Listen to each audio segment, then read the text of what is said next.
shot. On our old setup, there was like some tips of like, don't worry about how you're sitting, like, but then now the table guards it, so It's great. doesn't matter. Yeah, I'm not worried. Okay. Well, hello, Pop Podcast listeners. Welcome to the Pop Podcast. Once again, we are back in 2026 in the new setup. Very excited to be here. Our guest today is, I was going to call you like Dr. Reverend, because that's what it feels like, but it's not. Those aren't real titles for you. So, Jared Bell. Jared Bell is here. Hey, Jared. Hello, everyone. Thanks for showing up, man. Thanks for inviting me. So a normal thing for the Pop Podcast is that we have a drink to share with one another, and you're gonna have to rate it. Hopefully, you don't have any dietary restrictions. What we have, so the rating scale that you'll rate at the end of the podcast is on a -10 to a +10. We can go negative. Yeah. Excellent. So the 0 is like neutral, like that's like water is gonna be 0, right? Yeah. For most people. If you're a 1, you kind of like it. If you're a -1, you're now actively disliking it. Okay. So this is I'm not going to try and pronounce it. It's a protein milkshake, ultra filtered milkshake. So don't tell me what you think about it now, but you have to drink it and rate it at the end of this whole thing. So, man, it smells interesting. Cheers. Do I have to shake it? Should I have shaken this? I don't think so. Oh, it smells like vanilla. Yeah. Well, there you go. Again, thank you for joining. Just a little bit of background. Why don't you, I don't know. Like, we went to youth group together. Yeah. And then you left because you hate us and the people around here. The secret's out. And then you came back because you're like, it's maybe not that bad. And then you left again because you're like, yeah, it was that bad. So I'm just kidding. We've Couldn't have said it better myself. We've known each other for a long time. I guess I'm just interested on, telling the people how long you were here, that you've grown up here, and maybe a couple of key stories from your time in this area of Northern California. Yeah. Well, I think we moved up here to Placerville when I was maybe 5 or 6. So, I'm 25 now, so we've been here for 20 years. And you're 25? 25. So have you had your quarter life crisis? Dude, I'm experiencing it. Yeah. Yeah. Okay. Sorry. Continue. So we've been around for a long time. We've attended this church for a long time. I was actually thinking today, like, oh, man, when was, like, the first time I ever met Daniel? I don't even really remember it. Yeah. It's one of those relationships that you've just gone for so long. Yeah. It's like I don't remember where it began. But, yeah, like you said, I mean, I left, I think, originally to go to college, and that was kind of the first separation. So I went to Westmont College in Santa Barbara, which I have family down there, so it made it, pretty straightforward. But then after that, getting to go to D.C. and work for a congressman for a bit kind of broadened my perspective on life and where I thought I would be going. I think, like most people, I always imagined myself like graduating college and then just coming back to where I knew was home, and then just starting another life here and continuing on. But after going to D.C. and then traveling and studying abroad and stuff, I realized that I can make life what I want it to be, as adventurous as I want it to be. I think one of the beauties of following Jesus is that he invites us into this radical, adventurous, joyful, extreme way of life that isn't just staying where you started. Yeah. And so I've kind of been on that journey for the last few years since I graduated. Now I still live in D.C., so I'm just visiting for the holidays. Yeah. But I have no idea where I'll end up this year. I'll have no idea where I end up, 3 years from now, or if I ultimately get married and have kids, like where settling down will look like. I like to think that I'll come back to California and put roots down here with family, but that's just part of the journey of giving up your own plans and being excited to not know what's next. So, yeah, so those of you out there that stayed in the town that you grew up in, you're boring. That's the moral of the story, I think. Boring is a strong word. I'm just saying you might be leaving some things on the table. But really, No, I think especially when it comes to traveling, it's as simple as you just buy a ticket and you go and you figure it out. I think most people are limited by this belief that you have to have saved like so much money and have this huge plan. And there's got to be an itinerary. There's got to be something that we're going to do and see. No, just experience. Go and figure it out. Because once you kind of break through that first travel experience, then you're like, oh, I can do this again. Anywhere. I can go anywhere. Yeah. Yeah. Well, our first meeting was somewhere in youth group that was like an implicit, hi, we're a part of the same team for this random youth group game. Yeah. And then I would say, like, though, because when you're in high school, like, your tight friends are the ones that are in your same grade or the one right below or right above. Yep. So I would say in high school, I was probably closer with your older brother, Ethan, who was only a year behind me. And kind of in that crew with us, and like you and Robbie Seibel and Abby and some of those different names were the younger kids at youth group that were a couple steps behind. And then it was after I had stuck around at youth group and became an intern. So then I was serving and you were growing up, and then your graduation party felt like the moment of, oh, now there's a friendship here. And it was marked by a kiss. Oh, my gosh. I was like, he's not going there. There's no way. Hannah gets mortified every time I bring this up. There's no way Daniel's bringing this up on a podcast. It was at your graduation party. Me and Hannah, my now wife, were dating. And we were sitting next to one another. And Jared grabs us a blanket. And he comes up right behind us. He puts his head right in between us after wrapping the blanket around us. And he gives me a kiss on the cheek. Just got right in there. Yeah. And he looks at Hannah and he just says, power move. Yeah. And then he walks away. Yeah. And it was like, okay, there's a friendship here now. Well, I sure hope so. Yeah. What an experience. Oh, my gosh. I had forgot about that. Had you? I had. I tried to put it behind me, you know. One of those like, wow, I can't believe that happened. Yeah. No, but for real, I think those kind of stories where you push the bounds of like polite friendship, like that's when you start moving towards what's real.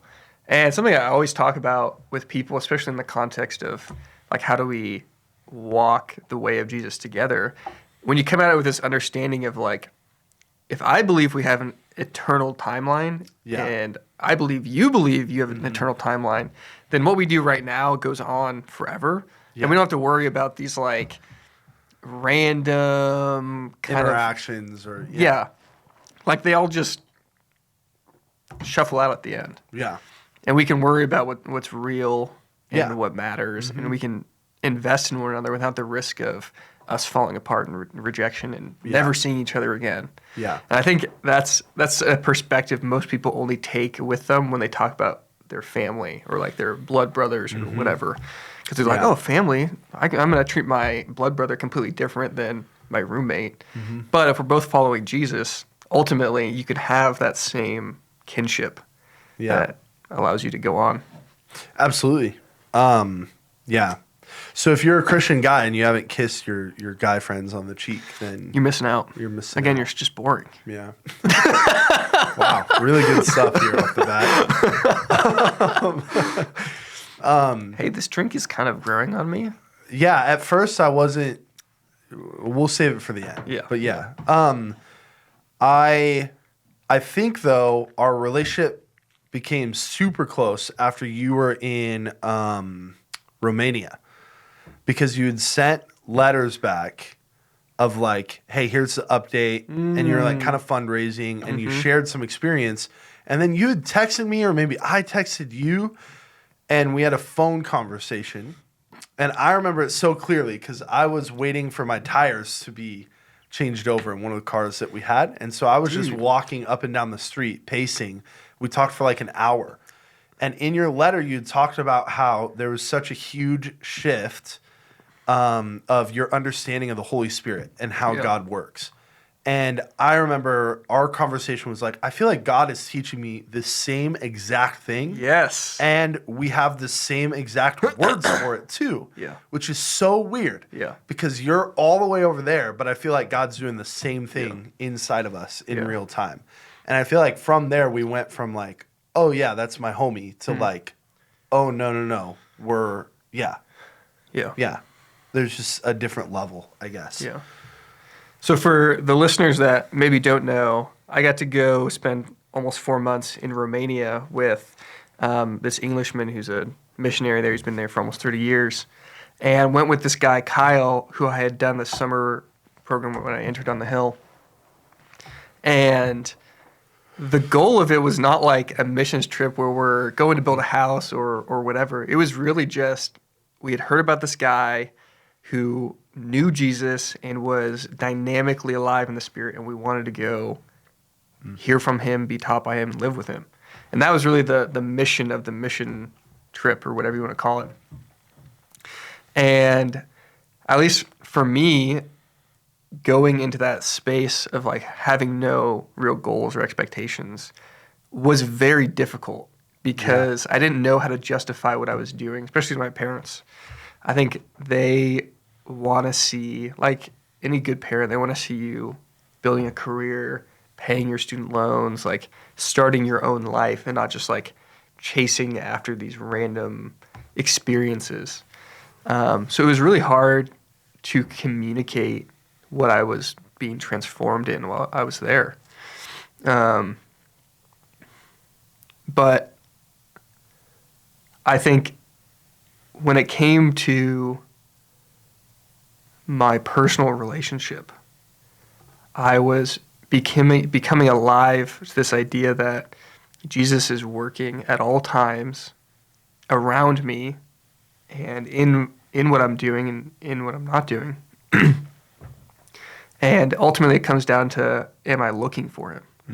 And Romania gave me the space to look for the Spirit moving, to slow down and cut out noise and just spend every day with someone else who also had the same vision. So I think Kyle being there made the world because it was someone to walk 2 by 2 with. Being able to look and say, at the end of the day, where'd you see the Spirit move? Where'd you see the Spirit move? And then often we would come to the same conclusion using the same words about what we experienced or what we were feeling. And it was just so dynamic every day. And it was like, all right, what is he going to do tomorrow? And then you add on dreams and whatever. But then to realize that not only were there people there with me in Romania that were experiencing the Spirit and having transformational seasons, but then also people back here, you, were on the same path, pursuing the same person, because we're all following the same person, whether it's in Romania or DC or in Placerville. And then realizing, oh my gosh, I have a shared experience with someone on the other side of the planet because we're following the same person. Yeah. I think what you highlight there is that, one, travel is super important for a perspective shift. Yeah. But on a religious side or on a God side, it's seeking him. Yeah. And so how in your life can you create space to look for him and what he's doing in the everyday? And travel's a strategy. Podcasts, like just ruthless exploration of growing and learning and experiencing different settings or scenario.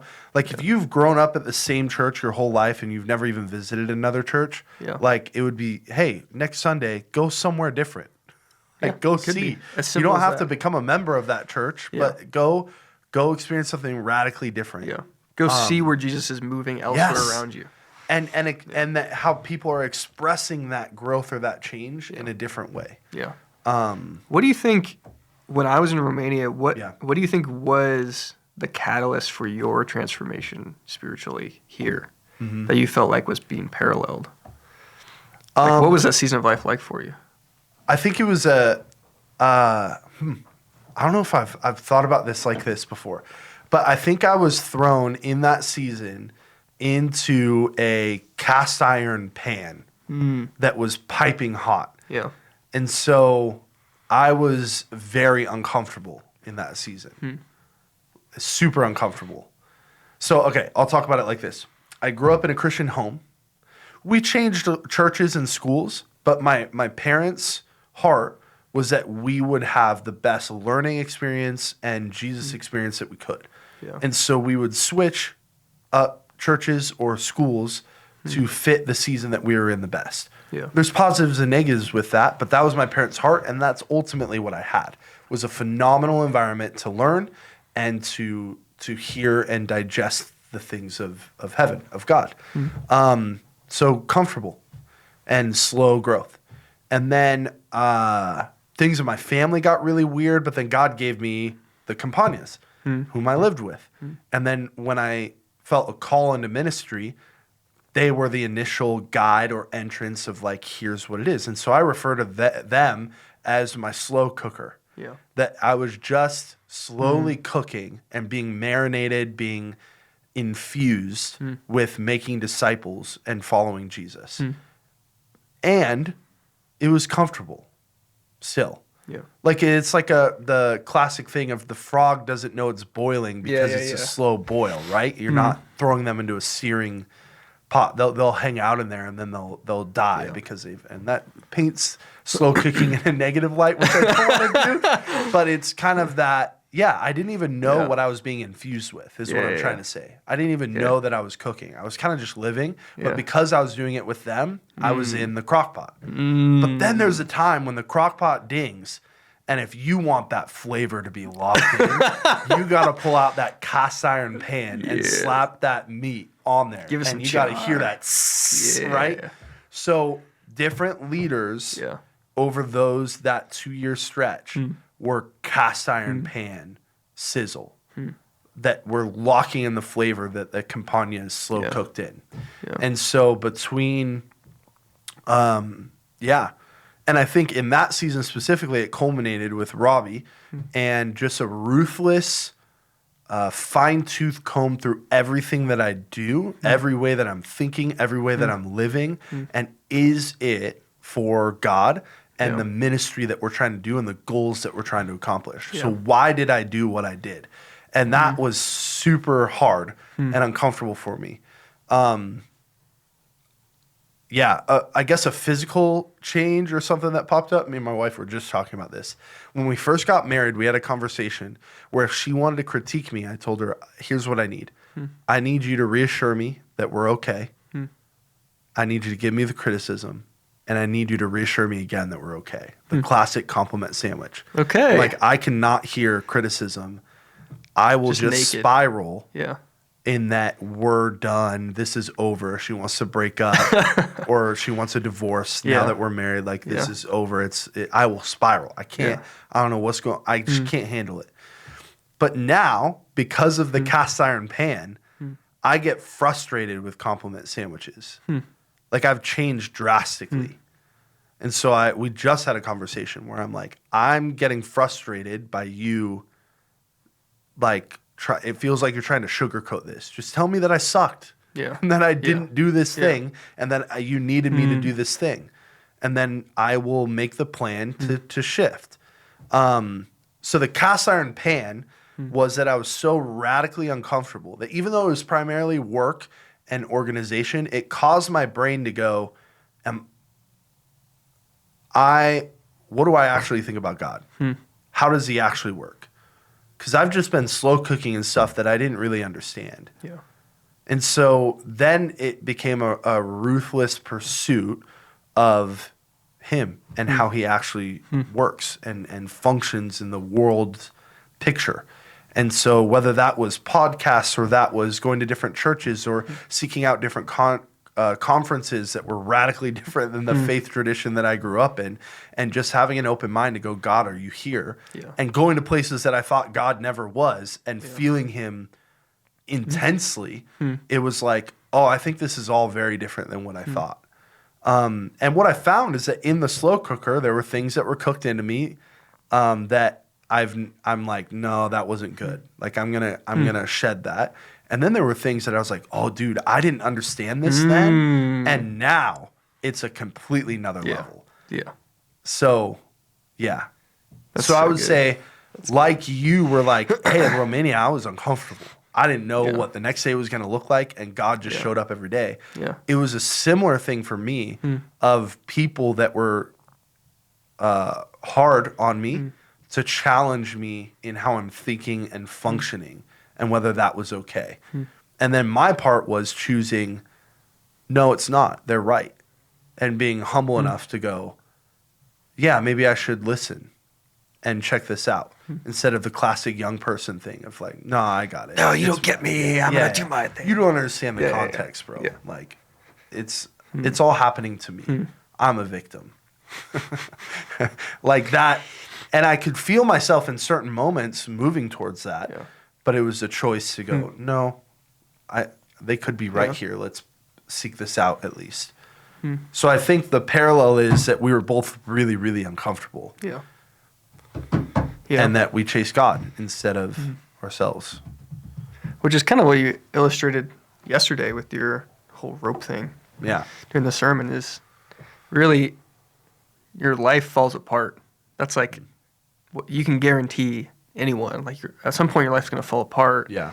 And it's not how long can you keep your life together. It's how do you respond? How do you find the way back out? Yeah. And the only way back out, the only way that's unending, the only path that doesn't end is Jesus. Yeah. I think coming out of Romania, realizing that, like, I can speak with Jesus and expect to hear from him. And then that has kind of rolled into the season I'm in now where, so I live in this house with these 4 guys in D.C., but we started together praying one night a week. 3 of us lived at a different house, and then one guy was just a friend that kind of decided to join in. And we wanted to make a commitment and look for Jesus, ask him about what was happening in our lives, and then come back the next week and expect to hear an answer and share with each other what was the answer, how was Jesus interacting with us, how were we being directed, what was that like, and just to share life on a spiritual level with one another. And we did that for 4 months. And then quickly, radically, we're pulled together. It became less about, okay, guys, I'm dealing with this in my life. Can you pray for me to make sure that this goal of mine or this obstacle is out of the way? And it became, Jesus, what are you doing? Jesus, just be with us, Jesus. Be with us, Jesus. Be with us, Jesus. Like we would just get together and we would expectantly wait for the Spirit to be present with us. And then we would just follow his lead. And so sometimes, then that made prayer really dynamic because it wasn't just, okay, we're going to sit here and each person's going to take a turn and pray out loud. Yeah. It was, okay, we're going to sit here and maybe we'll play a worship song. Sometimes we'd take communion together. Sometimes we'd journal. And sometimes we'd show up and right off the bat, someone would be like, dude, I had this dream about this guy I haven't talked to in 15 years. I think I should reach out to him. Yeah. Let's pray about it. And then during that prayer, someone would go, yeah, dude, I saw you and this guy. You need to reach out to him. And then the next week it'd be like, how'd it go? And you're like, dude, this is crazy. He did this and this. And he had no idea. So I'm sure that this has happened before. I'm curious. Yeah. Was there ever a moment that someone brought up like, hey, I think I'm supposed to reach out to this person and reconcile or whatever scenario. Yeah. And they did. And it kind of wasn't amazing. Yeah. It was kind of like, I don't know Yeah. what happened. They never, No, it happened all the time. they never reached back out. It actually went really bad. They started yelling at me. What was, without breaking confidence, what Yeah. was maybe one of those scenarios? And how did you guys as a group Yeah. move through that? Stuff like that will happen. Like one of the guys had a dream about this guy he used to play baseball with back in Chicago. And it was a dream about him and his mother or something. And he's like, dude, I have no idea what this guy's relationship with his mother is like, or I have no context other than that in the dream. There was no like, and tell him this secret phrase. And like, it doesn't really work like that. I don't know, maybe sometimes. And then when he reached out, the guy was like, oh, cool, thanks, bro. And then like, that was just it. Yeah. It was just anticlimactic. There was no impact. Yeah. But I think half of it is, Jesus wants us to practice obedience, regardless of the outcome. Mm-hmm. So oftentimes those opportunities are for us to practice with Jesus, rather than being this like prophetic voice to some other person. Like that's rarely what Jesus wants from us, and he definitely doesn't need it from us. Mm-hmm. So I think the anticlimactic happens often. I don't know if we've had an experience where someone was like had a super negative reaction, like, "Oh my gosh, how could you? Why'd you say that? That was totally like get out of my face," or whatever. Or we haven't had that experience yet.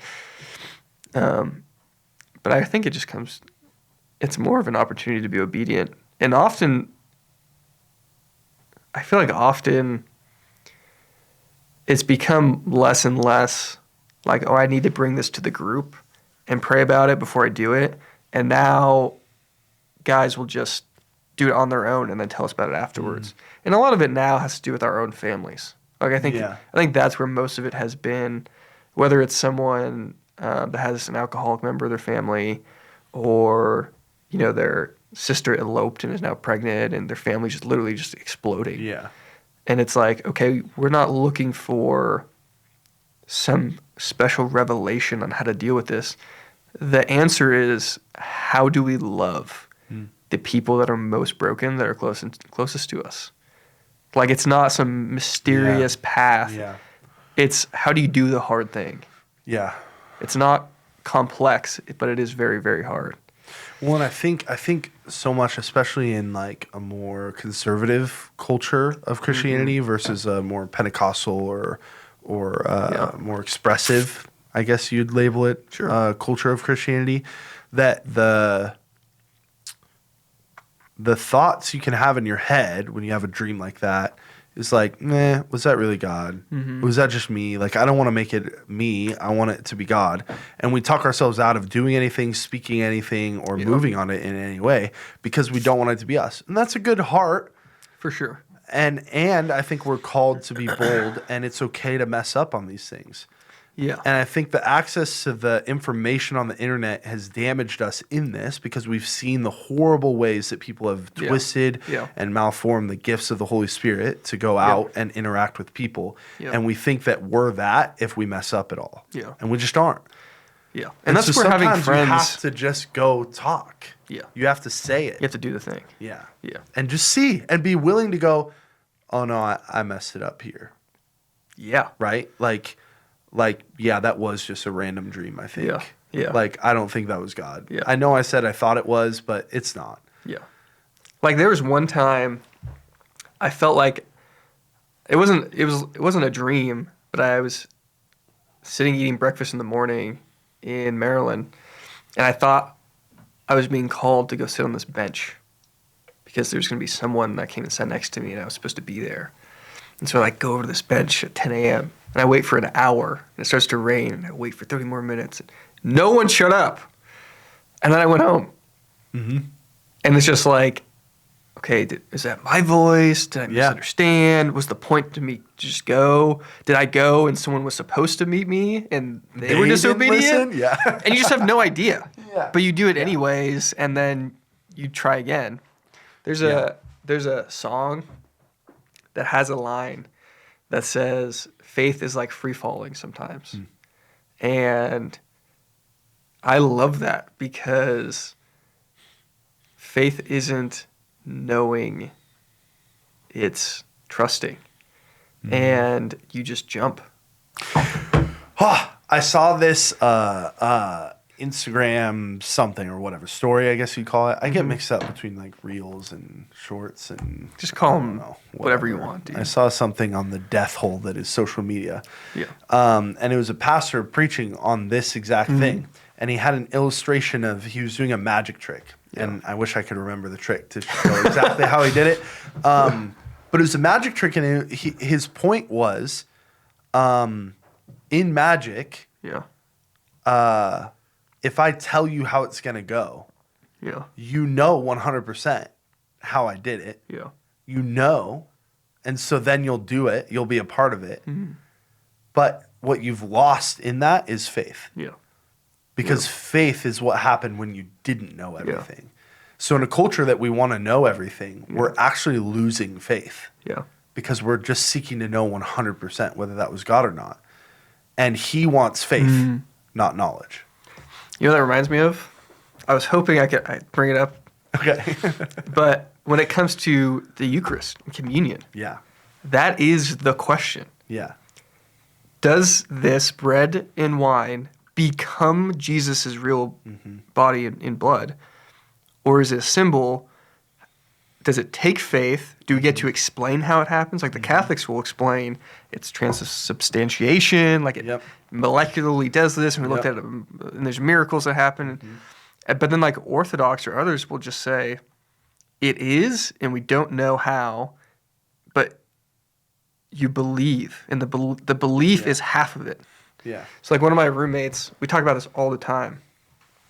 And one of the things he'll say is, if you believe it's just a symbol, then it will never be more than a symbol to you. If you believe it can be more, then it might be more. And your perspective of what it can be, like that's what Jesus wants us to hold on to, is this faithful mysticism in a way of like, dude, I don't know how to argue with someone if this becomes the real blood and body, but Jesus makes it pretty clear how important this is and how divisive this is. Yeah. And I don't know how to keep it as just this little thing that we do every now and then that's like kind of interesting. Yeah. Like it has to be something crazy. Yeah. But I just don't know. Yeah. But I'm gonna just do it in faith. Yeah. And so, okay, I'm curious in this conversation. Yeah. I would say my current perspective that is open to change. Is that I don't care whether it turns into Christ's flesh and blood in my stomach or it doesn't. Sure. Okay. That it's not apathy. It's just that fact of communion doesn't matter to me. That he's told me, do this in remembrance of me. So if I am doing something in remembrance of him, it is hallowed ground that I am stepping on. And whether I'm eating human flesh, that it turns into Jesus' flesh in my stomach or not, just doesn't it just doesn't matter to me. But the reverence of that moment, slowing down our cadence and making sure that we value the moment of communion, at whatever rhythm you do it on, that's the most important thing to me. So I hear that. Yeah. But it also rubs me, like I think the way we take communion matters as much as what we think about it, or the way we take communion reflects the way we think about it. So I'm used to growing up with, you get this little plastic cup and it has a little juice and it has a little wafer or whatever, and you just unwrap it and whatever.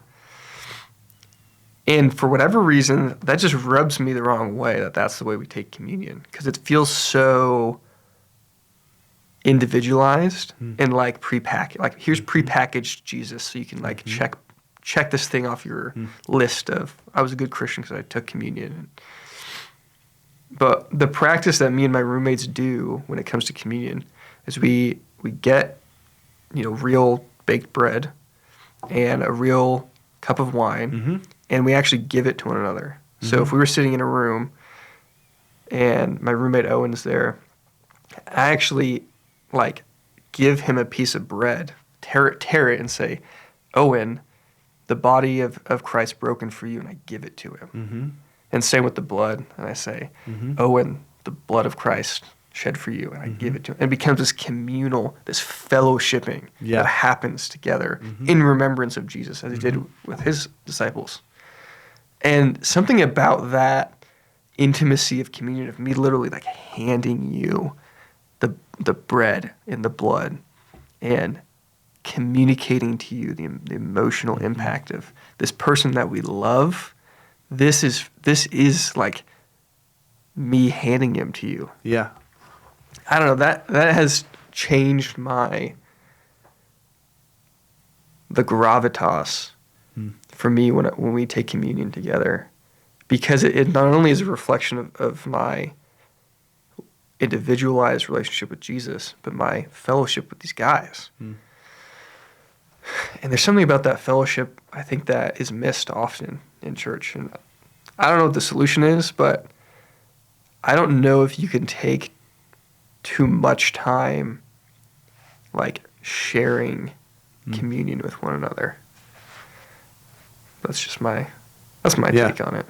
I 100% agree with the real bread, the real wine. When we start thinking about bigger groups and kids, okay, maybe it's just like grape juice, right? everybody. Right. Like, but that's not what we're talking about. Yeah. We're talking about the hallowed, like I said, the hallowed ground. Yeah. I 100% agree. I'm not fond of the plastic cups. Yeah. It's actually an expression from COVID, because it wasn't quite like that. It came around on plates with it was cups, but it was just the bread that was underneath, and it's a system of larger groups of people of how do you get the elements to them. Yeah. But someone handing it to you, right? Yeah. From a gold plate. Like that was the expression. And COVID went like, nah, let's just make it like then no one's touching it, no one's preparing it. Like boom. And I don't like it either. Yeah. And this is pertinent because we just did a Sunday that we did communion, that you were here. I cannot stand the popping of those cups. I can't stand it. It was so loud. It makes me upset. It really does. Yeah. It does. Yeah. Maybe these are strong things to share on but they're so direct conflict relevant with how we do it. But yeah, I totally agree. Yeah. I think inherently the plastic cups in the form that they're in give a sense of, let's just get this done. Yeah. It's like consumerized communion. Yeah. Which, whatever. But I think that's where, like, my generation of young people, and I mean, now I'm not, fresh out of high school, but the new generations of young people are looking for they're looking for real heart. And when it comes to Jesus in the church, they're looking for the spaces that highlight and elevate the real connection that Jesus brings together with us. So one of the passages I've been trying to meditate on recently is the first letter of John, the first chapter. And he starts it, and he does these like 7 verses. And the heart of the 7 verses, he goes on, and he says it in the same way. He talks about how, and the life appeared to us, and we beheld him with our eyes and our touch, and we saw and felt and were with him. And that's the fellowship that we enter into, is that we each experience the real person of Jesus. None of us are here just because someone told us about Jesus and we thought he was a pretty nice guy. It's because someone told us of Jesus' love and death, and Jesus encountered us. Yeah. And that's why we're here. And that's what young people are looking. That's what every people is looking for. Yeah. And the more that we can stay on the reality that we touch Jesus, we see we hear Yeah. Jesus. We encounter, we experience. He's not he didn't leave us as orphans. Yeah. We're with Jesus. He's with us. And the more that we can stay on that, people just can not get enough of that. People desperately want that because that ultimately is the only real thing that exists. Yeah. Yeah. It's the only real thing. I've talked about this a ton, but I think like it's gonna get even more so on that front because with AI, with online, with deep fakes, with all fake information, what news outlet are you listening to? What are they feeding you? What is your algorithm feeding you? Like now that we're so aware of all these things and yet still engaging with them, it's this moment of, hey, I can't trust this anymore. Whereas before Google was like just the fact finder. Now it's like, can I trust the information that I'm seeing? And we want a real thing to grab a hold of as I grab a fake protein processed shake. But so we're seeing young people carry physical Bibles to church more than ever. More than ever, young people are grabbing a hold of something that they can touch, that they can open, that they can feel, that they can read, instead of just a phone Bible. And so what you're talking about of that real encounter of Jesus and emphasizing that real experience and orienting how we're communicating Jesus around that is more critical, I think, for this generation, our generation, than ever. And I think it's really easy to talk about just be more real, be more authentic. Like people just need to see the real you. But it's terrifying because we're so naturally inclined to protect ourselves and to protect the identity that we've created, our pride. Because we want to be in control of the way that people look at us and judge us. And we care about not just what Jesus thinks, we care about what other people think. And so we guard and we, tell a little bit of this truth and a little bit of that truth so we can present well. But I think that's where a space like Regen is so impactful because you go into this space with these people and you share about what's really happening in your life and you practice vulnerability in a space that other people are doing the same. And you get to see, sometimes for the first time, what it's like to live without armor on. And you're like, oh my gosh. This is freedom. This is the freedom that Jesus told us about, told me about. I didn't realize you could live life this way. I didn't realize I could be who I am, the worst parts of me especially, authentically, and still be loved. Like that's the key. That was the key for me. And I think that more than anything has been the key that has unlocked others around me, is the more I can share vulnerably about whatever it is, whether it's pornography or alcohol or drugs or, like professional pride or whatever, the more authentic you can be in those spaces that people usually are not. People go, "Ooh, what do you mean? Why is this person talking about it like this? Don't they care what other people think?" And it's just, it takes over people. There's a quote from, have you ever read the book by Dane Ortland, Gentle and Lowly? I'll have to send it to you. You don't read books a lot, I know, so. Just kidding. You read lots of books. So there's a quote from Gentle and Lowly, and I'm going to butcher it a little bit. It was in one of the candlelight services that I did. I put it in there, where it said, there's nothing you can do to offend God, like, away from you. And he's like, in human friendships, you can, if you betray enough, if you abuse the friendship enough, they will walk away, the walls will go up. He said, the darkest parts about you are the very resume items that qualify you for relationship with Jesus. And it's like, whoa. That's hardcore, dude. Right? So it's the good things don't those aren't what qualify you for relationship with Jesus. Yeah. It's the darkest, the hardest parts about you that are the very resume items that qualify you to be in relationship with Jesus, that Yep. draw him to you. Yeah. And it's this whole idea of like, come to me, those who are heavy laden, Yeah. because my yoke carries a light burden. Yeah. It's this, we come to him with our heavy burdens, not with our light ones, Yeah. not with the things that we're good at. Yeah. And so then to even circle it back to communion, like that's what we're remembering, Yeah. is that his body was shed when mine was meant to. Yep. His blood was spilt when mine was meant to. Yeah. Okay. You talk a little bit on what I just said, but I'm going to look something up that goes with this, so stay on the same topic, and I don't want to butcher this, so Yeah. I want to nail it. Yeah, I think what you said was spot on. I think when it comes to like trying to develop a sense of where is my identity, what do I need to bring out, especially in a time like communion, I think that's where the fellowship in a community sense matters so much, because I mean, I think this is something that Catholics do super well, is like when it comes to like the time of confession, like sharing these burdens with other people.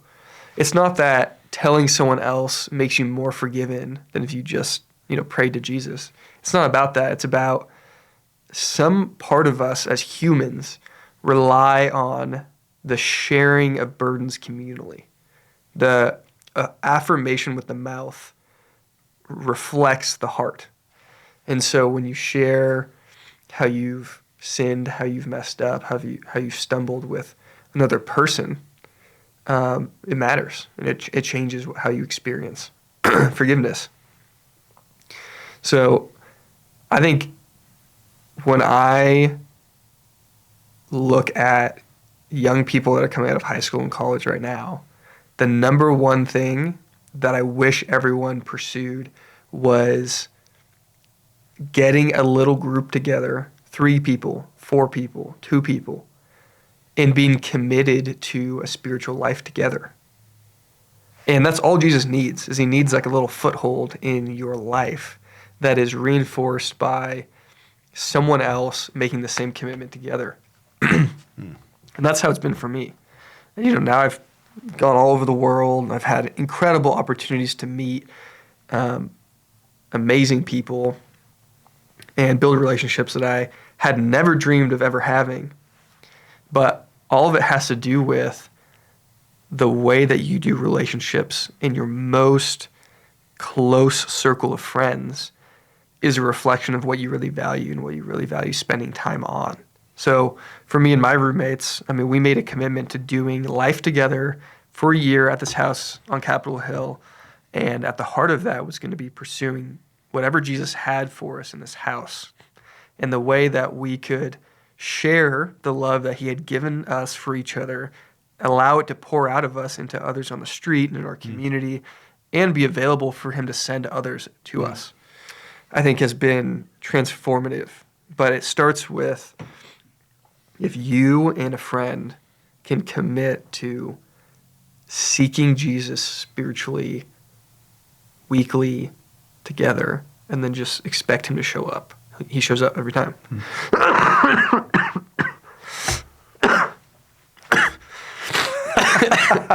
Yeah. And we've talked about that a lot. Yeah. That the connection between people is it has to be the lifeblood of our faith. Yeah.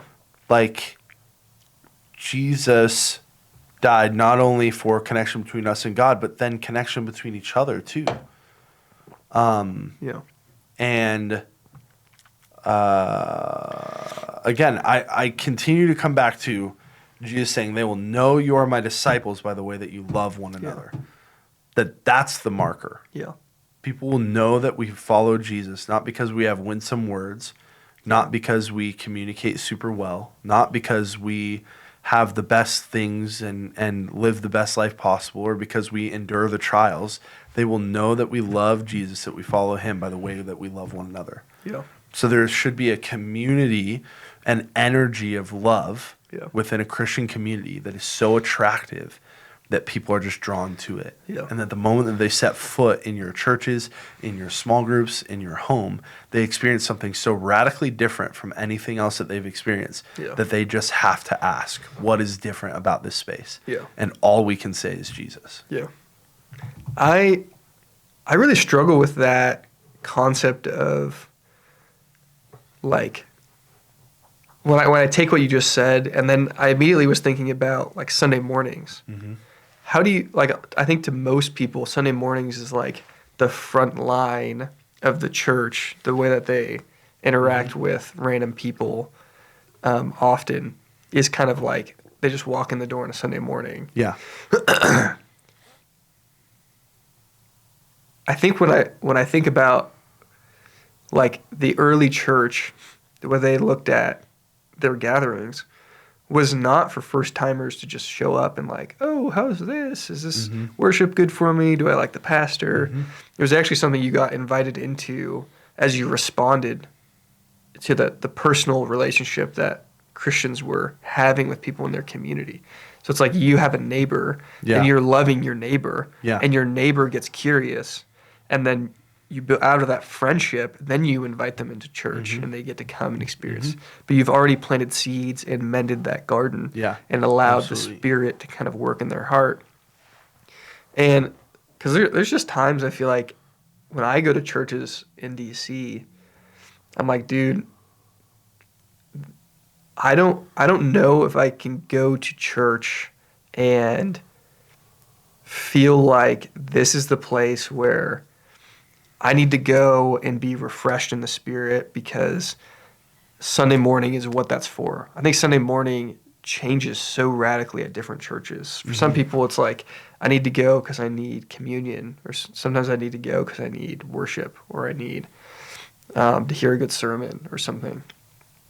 But I think the real heart of the church is not Sunday morning. And it comes from the relationship that we have with each other throughout the other 6 days of the week. And, I mean, you can call it life group or Bible study or whatever, but those are the cases, the spaces that the love has to be real. Yeah. Because that's where the fruit actually comes from. It's not, can you show up on Sunday morning and, like, shake hands and, like, be friends for an hour? It's like, hey, can you sit in a room with these 6 people for 3 hours and talk about what you really believe and what's really going on in your life and share it and receive it and be loved and love others? Because if you can, then you're following Jesus, and the fruit of that following Jesus in relationship to others will take over the church on a Sunday morning. Yeah. And you don't have to worry about, oh, I hope the pastor preaches the right sermon, or the communion isn't plastic cups this time. You're not a critic of what is happening on service-wise. Yeah. There's a different reason that you're showing up, that you're there. Okay, there's so much to unpack here and talk about, right? You threw a couple things out there. Excuse me. I will work backwards just a little bit to open up some discussion. One, I think people are afraid of big church and churches growing because they're afraid that they're going to lose their community. But the reality of big churches that people will tell you, big churches that do it well at least, is that you don't lose community. You're not expected to know everyone in the building of a 40,000 person church. Like, you find the little pockets. And in fact, in a bigger church, you actually may be able to find a pocket that you would never find in a small church because there just wasn't a diverse amount of people. And so sometimes we're so afraid of big church because we're afraid we're going to lose that small community. But actually, you're probably going to find you have the potential. You have a greater chance of finding a more specific community that thinks, acts, and is in the same life stage as you. We've always had a problem here at Cold Springs Church with young adults. Because not a problem, but just there isn't many young adults. Right? At a bigger church, there totally is. Right? You're going to find that community that you can get super tight with in a Yeah. bigger church. And a bigger church hopefully is going to have systems that make it real easy to connect into a small group, into some of those things, however they would call it. So that's one thing there. The other thing on I guess how the original church gathered versus how we gather. How Sunday morning was back then versus how Sunday morning is now. Yeah. Church, when we say big C church, what do we mean? Yeah. We mean the people of Christ. Yeah. Right? Like, it doesn't matter what denomination, it doesn't matter what city, Everyone that it doesn't follows matter. Jesus. Anyone that follows Jesus, it is the big C church. So the small C church, the specific local church, right? Paul writes letters throughout the New Testament that we're reading to the small C churches to address issues that weren't applicable to the whole. I mean, he goes down as far as that one guy sleeping with his mom, I guess, right? Like, he goes super specific into the small C church. Yeah. And there's speculation on how big some of those churches were, small some of those churches were. They weren't all house churches. Yeah. There were a lot of people that took over temples that were bigger gatherings, large gatherings of people. Peter led one of the first revivals ever, and 3,000 people were baptized. So how many people do you think were actually there? Yeah. A lot, dude. Okay? Yeah. So this locked-in mindset sometimes that I think the ecclesiastic culture can carry is that, like, oh, the church of old was just house. No, there were bigger expressions. Yeah. Anyways, all of that is to say, the small C church is always going to be an expression and representation of the big C church. And if the big C church is the people of God, then the culture and context that the people of God are in is going to change how the small C church is expressed or represented in that culture. Yeah. That is not to say that culture or the world overtakes the church. It is to say that people in their setting, they show Jesus, express Jesus, the light of Jesus is shown in a different way. Yeah. So if we try and transport from cultures of old how Jesus' light was shown to that culture, to that context, to now, it will fall flat. Yeah. Because that's not our culture. Yeah. That's why sometimes reading the Bible is really hard, because it is written by humans to their culture, to their context, not to ours. So that's why sermons and teaching is important, because we're taking a message to that culture and saying, what are the principles and guidelines, and transporting it to our culture. So we have sermon illustrations, we have different stories, different ways of expressing the truth that is found in Scripture and transporting it to our culture. So how a church is run, built, and expressed has to change with the culture.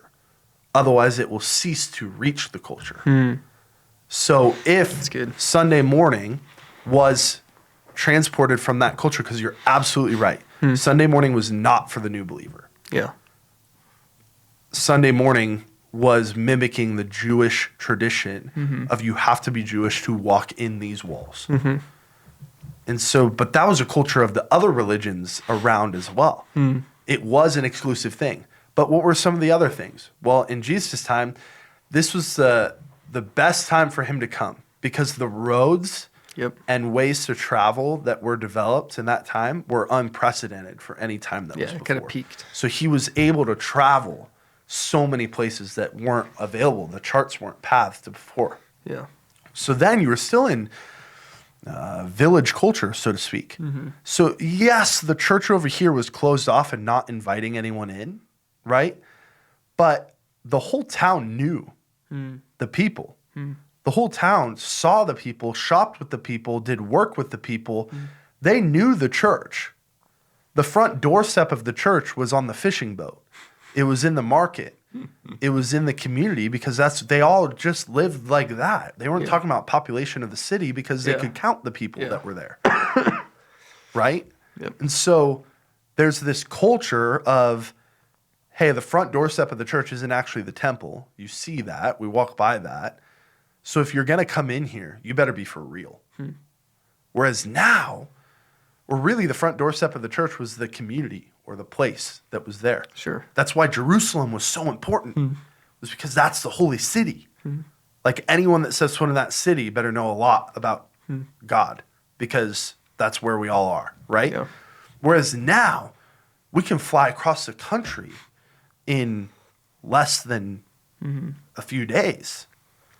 So the relational structure of human beings now is vastly different than once before. Yeah. Like if I move to a city, there's so many people there now, right? Like there's so many different expressions and cultures that are melded together that was never the case. Yeah. Races were separated over here into towns and cities and places. So the attractional model, or the model of Sunday morning is welcome for everyone, is that, hey,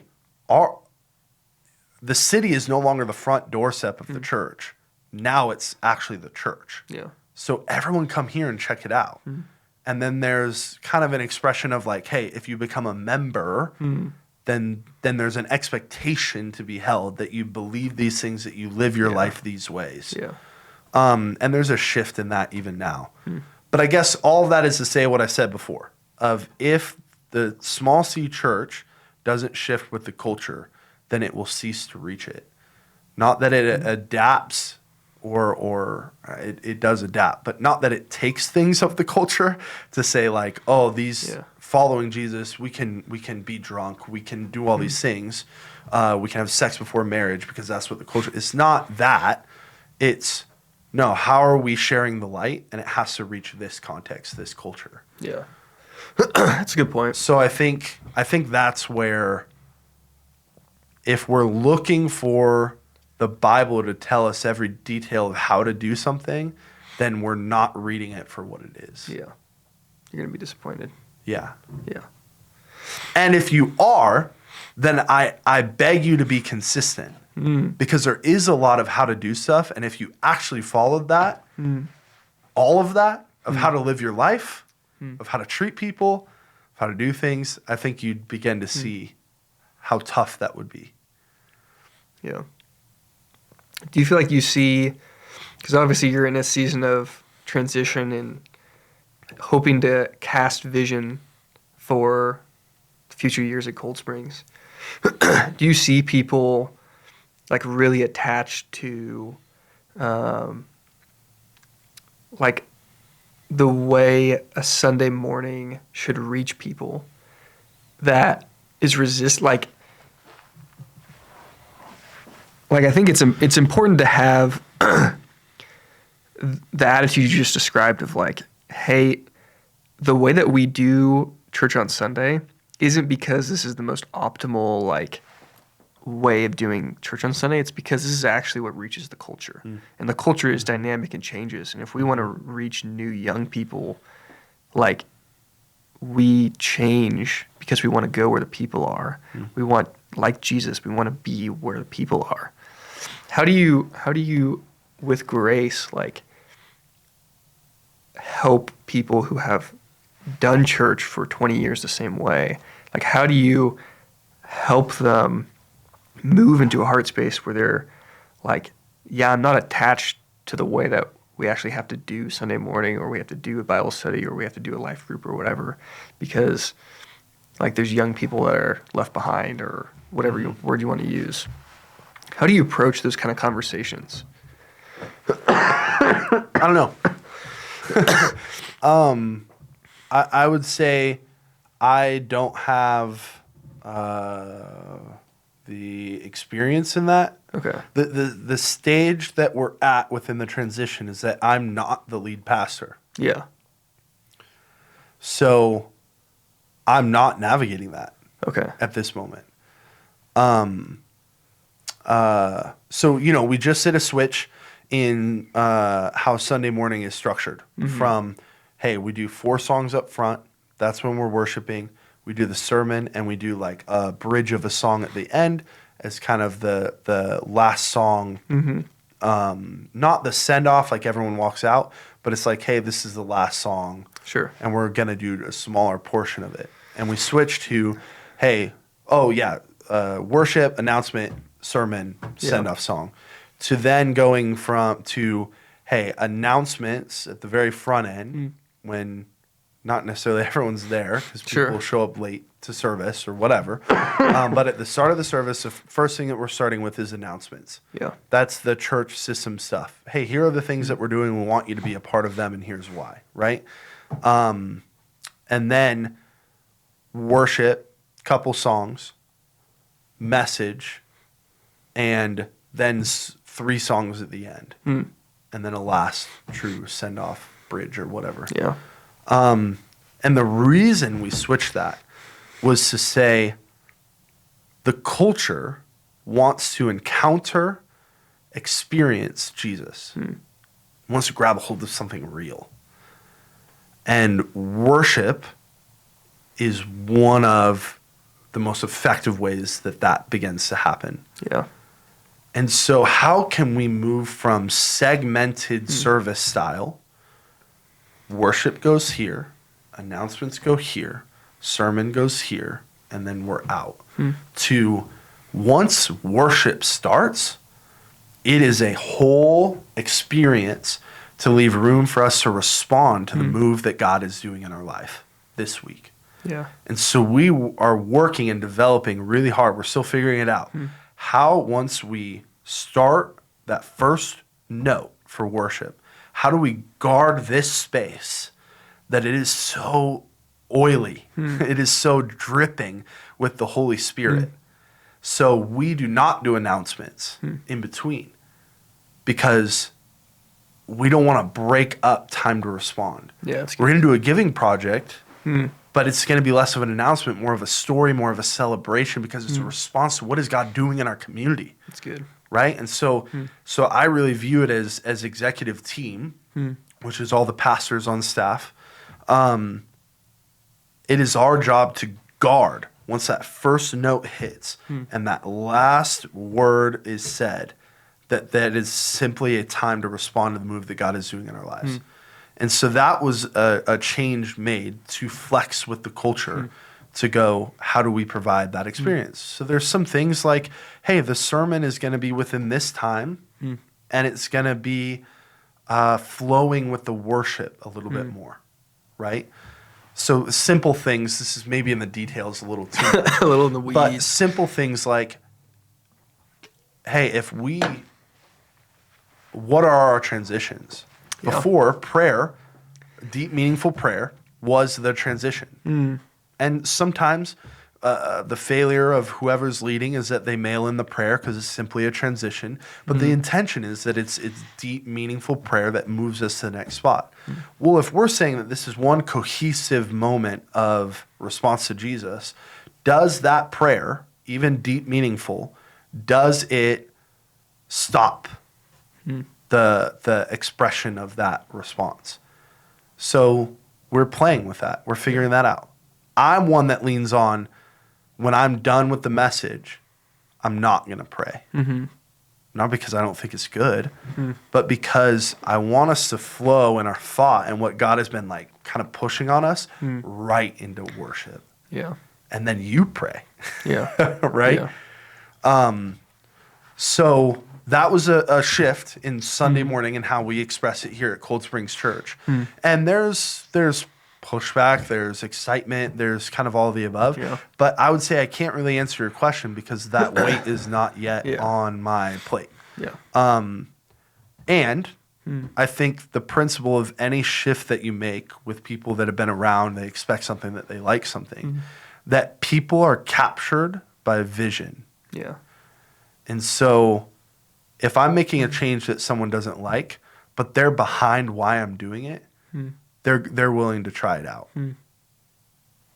And the proof in the pudding is, if it doesn't work or it doesn't accomplish the vision that we set out for, I have to be willing to go, meh. My bad. Yeah, kind of messed up on this one. Yeah. And I experienced that in real time with youth ministry. You're actually a part of this.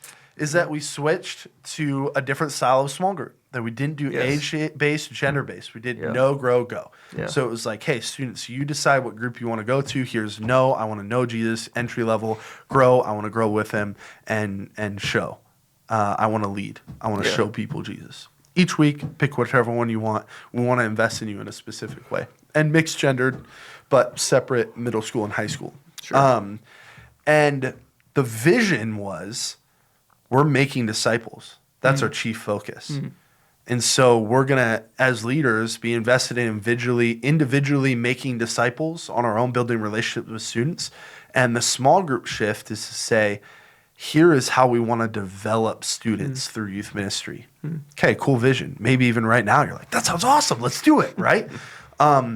In practical, it didn't work out super good because we put a lot of pressure on students to make a public declaration of where they were in their faith that they weren't necessarily comfortable making. It's a good reflection. And then new people that came Yeah. that were like, I don't know where I'm at. I've never thought about that. I've never even heard about Jesus. Yeah. You know, my thought would be, okay, then you're in the know group. Yeah. You want to know him. Yeah.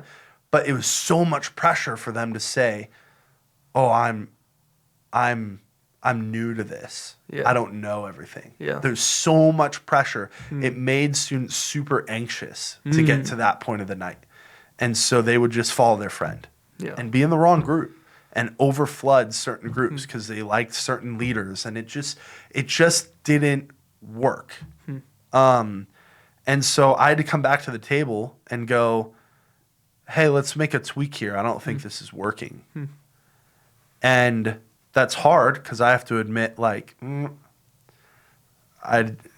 this didn't work out. Yeah. My idea, my thought didn't work here. Yeah.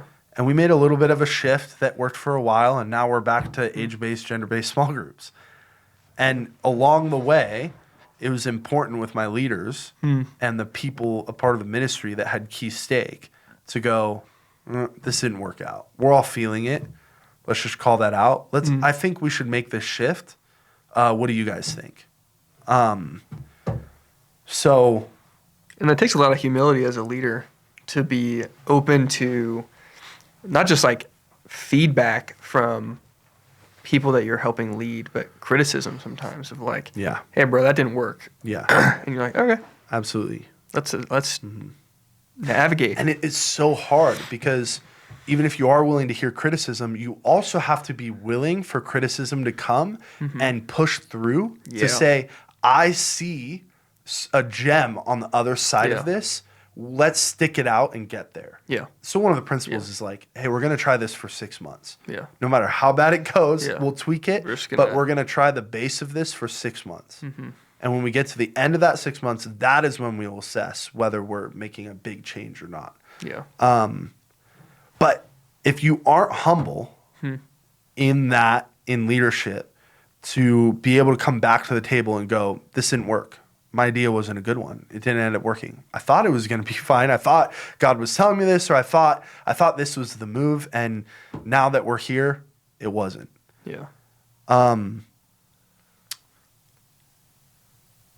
It takes humility to be there, but then the criticism that you're listening to. I forget where I was going. I lost it. Well, you can't take it all at face value. Like you have to be Yeah. like, hey, Yeah. I'm hearing you, and like that's not going to be calculated in. I have to move forward sometimes despite your criticism. Yeah. Yeah. Precisely. Yeah. As a leader, you have to remain strong in, I do feel convicted about this. I do want to do this. Yeah. Oh, that's where I was going. Humility shows up in risk. If you aren't willing to take risks, sometimes that shows up because you aren't willing to mess up and have people go, that sucked. Right? So humility, some of the most humble people are the riskiest ones. Because they're willing to come back to the table and go, yeah, that sucked. That didn't look super good. Yeah. Right? And so, It's a great word. yeah. So I think like that. I think one of the signs of true humility is that risk taking. Risk taking. Whereas like false humility that I would say I'm a victim to looks like defaulting to what the winsome people would want to do. Yeah. Hey, this is a good idea. Oh, you do? Like, okay. Like, I don't know it all. I guess we should just do that, right? Yeah. Like It's just that being false inauthentic. humility is Yeah. just defaulting to the people around you. Yeah. And that's still pride. Yeah. Well, I want them to like me. I want things to be okay. But the real humility is to go, yeah, I do think God is telling me to give this person the dream that I had last night. And I could be wrong. And I'm okay with being wrong. Yeah. So I'm just going to do it because that's what I think right now. And if I'm wrong, I'm wrong. And we'll talk about it. Yeah. Yeah. I think that's great. Where do you see, staying kind of on the topic of adapting to culture, like obviously politics is a huge topic now, especially with young people. Yeah. How do you balance, like, not ignoring the reality of current events, but also not like stoking the flame of conflict and division? Like, how do you, whether it's preaching or just in your personal relationships with students or other people at the church, like, how do you, just in everyday life with people at the church, like, how do you address reality without stoking the flame? That's great. Because that's the life I live in. But I know. Yeah. I think I've had a great example in David Cook here that he mentions big moments. He brings them up. Yeah. And he's not, I think a lot of people question, like, where is he politically? Yeah. Which I think is cool and valuable because he talks about a plethora of different situations. Yeah. And so I think I want to preface this with I have no idea. Ask me a little later, and I might have some better, more experience-based That's great stuff. Yeah. So while I've been around and in higher leadership here at Cold Springs Church, Trump was attempted to be assassinated. Charlie Kirk was assassinated. The I forget, was it the senators or the congressmen in Minnesota that were assassinated in their home? State legislators. Yeah. That those three significant things happened, and they were all mentioned. And then this whole Palestine Gaza thing. Has been happening, and all of them were addressed and mentioned. So we have been a church that in the biggest things, we've mentioned it. We've talked about it. We've addressed it. And the focus has been not how do we speak our side or what the right thought is on this, but where is Jesus in this? Yeah. And how do we remind our people of Jesus? And usually, once something is brought up and addressed, it is not brought up again. So we haven't brought up Charlie Kirk again since that time. Yeah. We haven't brought up Palestine and Gaza again. We haven't brought up, if there's a sermon piece, right, to mention it, then sometimes that's dripped in. Yeah. But it's not been something that is, hey, just an update on this. Remember, Jesus there's not been that. Yeah. There's been some backlash on that, specifically with the Palestine Gaza stuff. Of like, why don't you guys talk about this more? It's still happening, by the way, right? Yeah. There's been some comments about that or thoughts about that. I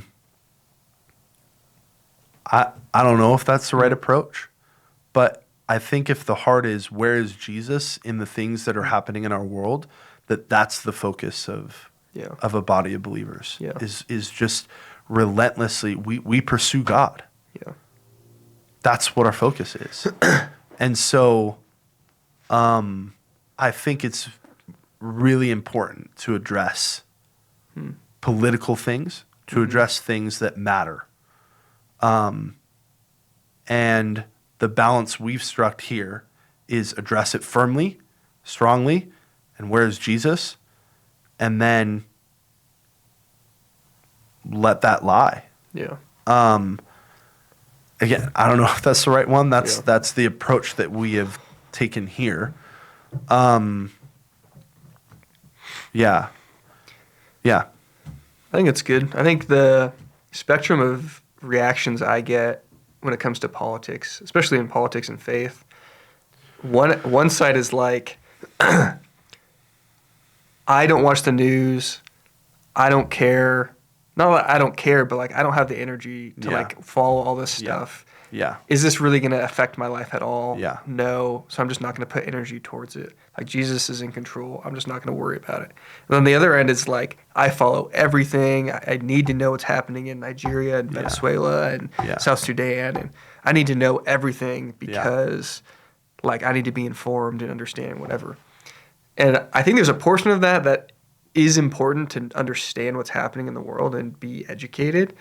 But I think I most disagree with that first extreme of like, because it's not affecting me, I'm not going to pay attention to it. And I'm like, dude, I just think that makes it really hard to be a neighbor, a good neighbor, if you don't know that your neighbor's house like has a hole in the roof. Yeah. You know what I mean? Yeah.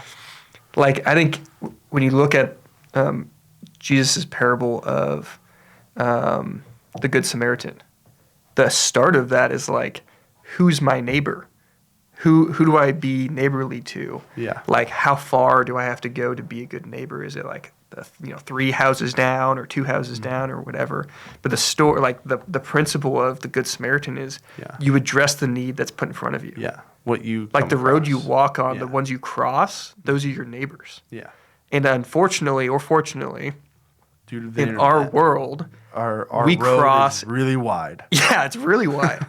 This doesn't mean, again, that you need to live a life of anxiety and fear because you're attached to every story that's going on. But, like, we, at a very simple level, to bring things to Jesus and recommit to his sovereignty in the world, it helps to have specific things that you bring to him instead of just general like world peace. Yeah. It's like, no, we want peace in Ukraine. Yeah. I'm bringing peace in sub-Saharan Africa. I'm bringing peace in Yeah. the Caribbean to you, Jesus. I'm bringing specific things to you, Jesus, because I care and I'm letting them go. So and I think we just have Which is, I think, kind of the middle approach that the church is doing a little bit, where it addresses it.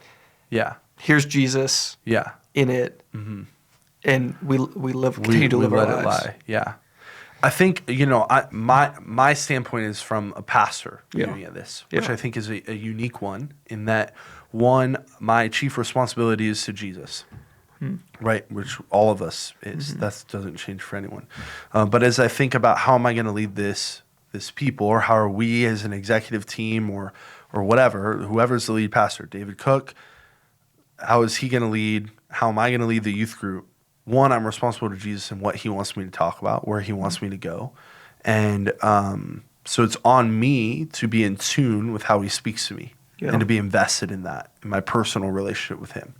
And then number two, my second one is that I have been placed to be over the youth group of this church, to guide, shepherd, and mold them. And then there's a transition plan that it would be over this church, right? But I'm watching David, who his main responsibility is to be a shepherd and roll over this church. Of course, be a husband to Pam, family, but you know what I'm saying. And so more important than what I think about these things, more important than what my convictions are about these world issues or these politics, the thing is, where is my flock? Where are the people of Cold Springs Church? What is hitting home for them? What is driving, home for them? What is affecting them? What is influencing them? What is shifting or disheartening them? And how do I speak Jesus and reorient us as a church towards him? Yeah. And so there may be some things politically that I'm really convicted about, motivated about. That doesn't matter. Yeah. What matters is the flock, the church. What matters to them, and am I speaking to that? Because I think the danger is, as churches, as pastors, we can be so hands off that we're not speaking to anyone. In our church, we're speaking to no one. We're just kind of speaking out. And so you've got to be in tune with the people that you're leading. So for the youth, we rarely talk about politics because they rarely talk about politics. Okay. right? Yeah. And we do. Charlie Kirk was something that we addressed head on, and he got assassinated the morning on a Wednesday. Youth group was that night. Yeah. It was a very big night about that. Yeah. Because he was so influential on social media and the shorts and the reels, no matter what you thought about him, he influenced our youth vastly. Yeah. And so when I come to youth group, there was a depressed, somber state that he was gone. Yeah. And a confusion on what to do with people that were saying he deserved it. Yeah. It's like, so we had to talk about it. We had to address it. Now, no matter what I think about Charlie Kirk, about the assassination, my responsibility is to God, what he wants me to say, and to the people that I'm leading. And so we talked about it. But we haven't talked about Palestine and Gaza at youth group. Yeah. Because they don't talk about it. Because and there may be some that do, and one here that does, and one there that does. But as the group, as we're guiding the group, it's like what's weighing heavy on their hearts, and how do we bring Jesus to that? Yeah. So I think that's there's great. like a personal perspective in my life, and then a pastor perspective of how I'm gonna lead and operate, I guess. Yeah. Yeah, I get that. I think that's the balance. So I'm curious, with all of your travel, with all of your experience in your 25 years on this My long earth, 25 years. as you look at, if we're Generation Z, which, yes, I'm a part of it. I rarely mention this and talk about this, but yes, I'm a part of Gen Z. I'm not a millennial. I don't know if I believe that, Daniel. You kind of gave. That was not a very convincing. I know. People, no, I actually talk about it a lot. That I'm the spearhead of Gen Z. I'm the tip, the very of the spear. I think I'm the last year that was involved there. And then the youth kids are like, "You were born in the 1900s?" Yeah. I'm like, barely. Like, not really. It's not like I remember any of it. Dude, I love that. Oh my gosh. As we look at whatever the next gen is called, Alpha, I think. You're asking the wrong person. Whatever that next no category idea. of kids that are like 10, 11, 12, or Yeah. even other Gen Zers and Sure. graduating high school and some of that. What would be your encouragement to them as they step into adulthood?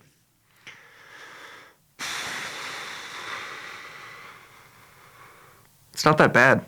I don't know how to tell you.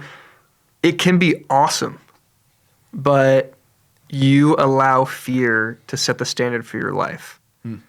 And the biggest problems facing young people right now is fear and the inability to risk. Like, we see more and more people. I think by default, most people are going to be at home more, are going to be plugged in online, are going to be not dating, not going out, not engaging with a community in real life as much. And these are all very dangerous things. And I think the rise of AI and the way that big social media companies are going to develop over the next few years in targeting consumers in that lifestyle, it's going to get much worse. So if you want a life of risk and adventure and the fullness of joy, it takes very little stepping out to actually move into a space that very few people have been before. And I think that'll be the trend. But I don't think it's that crazy. Like, growing up can feel very intimidating. Yeah. And like, what am I going to do with my life and whatever. Like, the latest stat I've seen is that our generation will have on average like 17 unique jobs throughout our lifetime, compared to people who, like, back in the day, you start in the brick factory when you're 13 and It's you just- die in that brick It's factory. not that long ago. Yeah. My grandfather on my dad's side worked at in the metal industry, steel industry, and he worked the same job his whole life. Yeah. So, I mean, already for the same company, I should say. There you go. Not the same job role, but yeah. Same idea, I guess. But so, I mean, my encouragement is just take a risk. I mean, we live in the best country in the world that has the best like safety nets possible. Like if you're in Egypt or Kenya and you like start a business and it fails, like your family starves. Yeah. Like in America, especially if you have a family that cares about you, like I'm not worried I'm ever going to be homeless unless I'm maybe like doing heroin one day or something. You know what I mean? Like that's Yeah. how insane my life would have to be before I'm worried about not having like a roof over my head, or like I have invested in people and relationships and know that I can risk a lot and the downside is actually very little. And I think from, this is not for everybody, but for many people, like the downside of risk is actually very small when you're young. And you should just try it and fail and then realize, oh, I can try again actually, and try again and try again. That's the encouragement I want to give. Yeah, that's cool. Well, I love you, buddy. Love you too, Daniel. And I'm happy you came here. If anyone's wondering, like when we hang out at In-N-Out, this is all it is. Yeah, we could be at In-N-Out right now. Yeah, 100%. Like this is all it is. We have conversations like this going back and forth. So when I told Jared, come on the podcast, I said, that's all I want is that. So you got a little bit of intro at the beginning and then what do you think about the drink? Okay. The protein, Nuri, ultra filtered milkshake. 30 grams of protein is kind of crazy with only 1 gram of sugar and only 150 calories. That's kind of great. Yeah. Sponsor us. I don't know. It's great. -10 to +10. 0 is available right in the This is how I was thinking about it, because I was thinking about this like 30 minutes ago. I was like, well, how am I going to score this? While I was talking and you were bored? Yeah, I just kind of tune out. You know how it goes. So work on that for your next podcast guest. Yeah, Be a little fair more enough. engaging. Kidding. I was going to give it like a 4 or 5, but then I realized I don't think I would ever... Ever have again? If I saw this, if there was, if I'm important. in a 7-Eleven looking at this row of drinks, even if I'm looking for a protein shake, you don't think you'd grab this one? this is like number 7 on the list. Yeah. Like I can't imagine a world that I would go, oh, the Nuri ultra filtered milkshake. Okay. Yes. So what would you rate it? Like a 2. Yeah. I drank it. It's fine.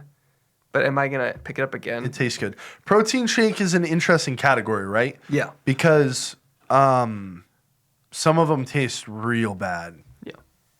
And chunky. This one's not that, but I'm with you. I'm at maybe a 3. Yeah. There Have you you go. had this before with guests? No. Nope. First time. We try and do unique stuff around here in these parts. But one day we'll get sponsored by a specific drink, and that'll be all she wrote. They'll just send us unique flavors and stuff like that. I feel like my only recommendation that could really elevate this is if you transition from drinks to cigars. Oh, yeah, great. Yeah. So you can just try a new cigar Yeah. every podcast. Yeah. And then no one wants to meet in this building. Well, No one wants to. Yeah. Thank you for the recommendation. I'll put that in the box of other recommendations that we would have. Hey, I'm glad I made it in the box. All right. Yeah. Amen. All right. Well, Jared, thank you for joining us. I appreciate your voice and being a part of this. And for those of you that are watching, thank you for watching and welcome back to the new year of 2026. We've started the Pop Podcast back up. I hope that you are tuning in, staying tuned, and ready for a great year of a podcast like this. Thank you so much for listening and being a part of this. Love you guys. See you next week. Bye.